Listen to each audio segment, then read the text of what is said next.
Did you have a barbecue? Did you celebrate people in your family who had served? Tell us. We'd love to share it with us. And did you talk politics around the grill? And that probably came up.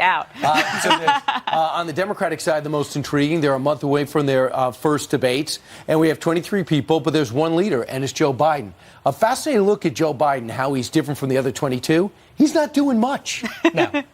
And that's the whole thing. He's had an extremely low profile. He is not doing a lot of major events. Yeah. He's certainly not doing a town hall. He's not doing any. He's not doing many TV interviews. And people are speculating that maybe they feel as though they want Joe scripted and a lot less ad-libbing because of his track record. Listen, you're underselling it. He's not doing anything. I mean, he is clearly the front runner, but the Washington Post did a deep dive on that. Let me show you this Washington Post headline: Joe Biden's campaign of limited exposure. How long can he keep it up? Then you go into it, and it's this sentence that stands out. The light public schedule reflects the unique position of his campaign, advisors say. With near universal name recognition and high favorability ratings among Democrats, the former vice president does not need to introduce himself to voters like nearly every other candidate. And as the leader in the early polls, he can attract media attention even without the splashy events. Here's the problem. If you've been on the campaign trail in New Hampshire or you've been to Des Moines, Iowa, you got to go out there and shake hands, right? That's a joke in New Hampshire. You meet somebody 17 times before you decide whether you like them or not.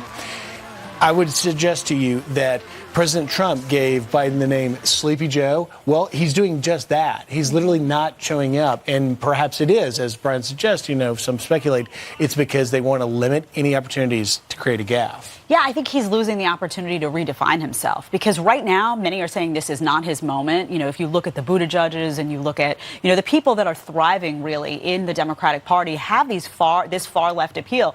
I think Joe Biden's worried about what he's going to say. How's he going to answer for this long record? You talk about the crime bill. Maybe he'll be asked about his role when it comes to what was found in the Mueller report, challenging questions. He obviously has to answer for the Obama legacy. But the question is, what is he going to do? Is he behind the scenes now just meeting with high-level fundraising people and focusing on the cash, thinking, he's so far ahead of the pack, it doesn't matter? I think he needs to get out there. I think he needs to talk about what he would actually do as president. The thing I hear most from Democratic voters is they have no idea what Joe Biden would do if he actually got elected. No idea. Right. One thing. If the lead shrinks, he'll speak. Number one. Number two, Joe Biden is going to have to defend himself, and the president already let it be known. The 1994 crime bill is front and center. He basically tweeted out that the president that if you supported that bill, you're really disqualified. So now, guess who else agrees with the president? Maybe 22 other Democrats. At which time he's going to have to defend himself. We saw him try to defend himself against the touchy-grabby era, which he went through up until 2 weeks ago. He was still going through it. We saw him try to defend himself on Anita Hill.